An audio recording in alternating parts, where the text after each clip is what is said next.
Je suis quelqu'un de pudique, oui. Moi-même, dans la vie, je suis quelqu'un de pudique, oui. Peut-on partager 41 années de sa vie avec un homme sans jamais découvrir la vérité essentielle sur lui? C'est la question que Sylvie Vartan s'est posée la nuit où tout s'est fissuré. Imaginez une maison silencieuse, quelque part à Los Angeles. Il est tard. La lumière est douce, presque apaisante.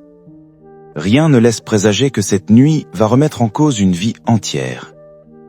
Sylvie est assise, immobile. Devant elle, l'homme avec qui elle a traversé plus de 4 décennies. Amour, loyauté, routine partagée. Disputes surmontées, rires étouffés, projet commun. 41 ans. Une éternité. Une existence entière résumée en un mot. Confiance. Pendant toutes ces années, le public a vu en elle une icône élégante, digne, solide. Une femme qui a connu la gloire très jeune, les tempêtes médiatiques, les passions dévorantes, puis, enfin, une forme de paix. Cette paix portait un nom, un visage, une présence rassurante à ses côtés. Tony, son mari, son refuge. Celui qui, après les amours brûlants et destructeurs de sa jeunesse, lui avait offert ce que tant de femmes de sa génération recherchaient, la stabilité, le silence apaisant, la certitude de ne plus avoir à craindre l'abandon ou le chaos. Car Sylvie n'était plus une jeune fille naïve, elle avait aimé trop fort, trop intensément. Elle avait payé le prix de l'amour exposé, jugé, disséqué par le monde entier. Alors quand elle a rencontré cet homme calme, presque effacé, elle a cru reconnaître un signe du destin. Avec lui, disait-elle, je pouvais enfin respirer. Et respirer, après avoir suffoqué si longtemps, c'était déjà une forme de bonheur. Pendant plus de 40 ans, ils ont vécu loin des scandales, loin du bruit. Une vie entre l'Europe et l'Amérique, entre tournées, maisons discrètes, dîners simples. Une vie que beaucoup enviaient, une vie que personne ne remettait en question. Surtout une vie fondée sur une idée simple mais sacrée pour cette génération. On ne fouille pas le passé de celui qu'on aime. On avance ensemble. Mais cette nuit-là, quelque chose flotte dans l'air. Une tension imperceptible, comme un fil trop tendu. Sylvie ne le sait pas encore, mais la question qu'elle va entendre, ou peut-être celle qu'elle va poser, ne pourra jamais être retirée. Il y a des vérités qui, une fois prononcées, transforment chaque souvenir en doute, chaque sourire ancien en interrogation silencieuse. Elle l'observe. Elle connaît ses gestes par cœur. La façon dont il baisse les yeux, dont il hésite avant de parler. Et soudain, cette certitude la traverse comme un frisson. Et si l'homme que j'aime me cachait quelque chose depuis toujours? Pas une petite omission, pas un détail sans importance. Non, un secret capable de réécrire toute une vie. Ce qui rend cette histoire bouleversante, ce n'est pas seulement la révélation à venir, c'est le temps.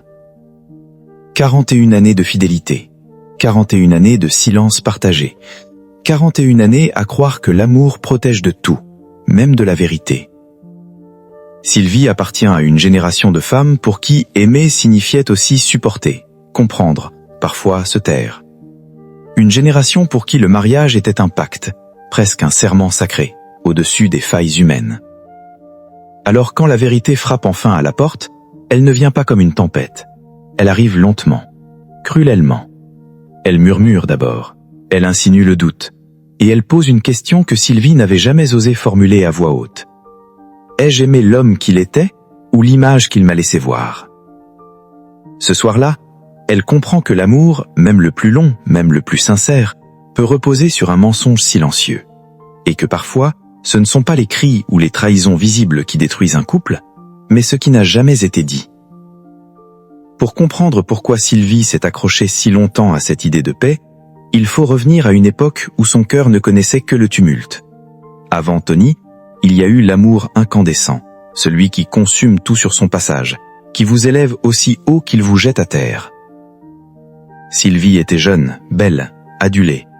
Elle aimait comme on aime quand on croit que l'intensité est une preuve de vérité. Avec Johnny, tout était excessif, les sentiments, les disputes, les retrouvailles, les promesses murmurées à l'aube, les blessures infligées au grand jour. leur amour fascinait autant qu'il effrayait. Il était public, bruyant, presque violent dans sa manière d'exister. Sylvie s'y est donnée entièrement, avec cette générosité presque dangereuse qui caractérise les grandes amoureuses. Mais à force de brûler, elle s'est consumée. Quand cette relation s'est brisée, ce n'était pas seulement un homme qu'elle avait perdu, c'est une illusion qu'elle a vue s'évanouir, celle que l'amour, à lui seul, suffit à réparer tout. Elle en est sortie épuisée, fragilisée, méfiante. À ce moment précis de sa vie, Sylvie ne cherchait plus la passion, elle cherchait le silence, la sécurité, quelqu'un qui ne crie pas, qui ne promet pas trop, qui reste. Et puis, Tony est apparu, pas comme un coup de foudre, plutôt comme une évidence douce. Il n'avait rien du héros flamboyant, il parlait peu, écoutait beaucoup. Là où d'autres prenaient toute la place, lui laissait de l'espace. Il ne cherchait pas à briller à ses côtés. Il semblait être happy d'être simplement là. Pour une femme blessée par l'excès, cette discrétion avait quelque chose de profondément rassurant. Tony est devenu ce que Johnny n'avait jamais été, un point d'ancrage. Un homme sans éclat, sans drames apparents, sans passion dévastatrice. Avec lui, la vie reprenait une forme plus simple, des habitudes, des gestes répétés, une routine presque banale, mais précieuse. Pour beaucoup, cela aurait semblé fade. Pour Sylvie, c'était une renaissance. Ici, se joue quelque chose de fondamental, surtout pour les femmes de sa génération. Après avoir connu le chaos, on confond parfois la paix avec l'absence de questions. On croit que le calme signifie la vérité. On pense que si tout est stable, alors tout est sain. Sylvie voulait croire que l'amour pouvait enfin être un refuge et non plus un combat. Alors elle a choisi d'y croire de toutes ses forces. Elle a accepté Tony non seulement comme mari, mais comme symbole d'une vie enfin apaisée. Il représentait la fin des tempêtes, la promesse que le passé était derrière elle. Et quand on veut désespérément tourner une page, on évite parfois de lire les lignes écrites trop finement. Pendant des années, cette illusion a tenu. Ils ont traversé le temps sans heurts visibles. Sylvie chantait, travaillait, souriait. Tony était là, fidèle, constant. Aux yeux du monde, elle avait enfin trouvé l'équilibre. Mais ce que peu de gens comprennent, c'est que certains refuges sont construits sur des fondations fragiles, pas parce qu'ils sont mal intentionnés, mais parce qu'ils dissimulent ce que l'on ne veut pas voir. Sans le savoir, Sylvie avait choisi un homme qui incarnait tout ce qu'elle désirait à ce moment-là, sans se demander ce qu'il avait dû taire pour devenir cet homme-là. Et c'est ainsi que lentement, presque tendrement, le silence s'est installé entre eux. Un silence confortable, un silence protecteur, du moins en apparence. Car même dans les refuges les plus calmes, il arrive qu'un murmure lointain commence à faire entendre, et ce murmure finit toujours par devenir une voix. Il y a des silences qui reposent, et puis il y a ceux qui pèsent. Longtemps, Sylvie ne saurait pas faire la différence. Avec Tony, le calme faisait partie du quotidien. Peu de mots, peu d'éclat, une routine réglée comme une horloge rassurante. Pour elle, ce silence était le prix à payer pour la paix. Et pourtant, avec les années, quelque chose a commencé à changer, presque imperceptiblement.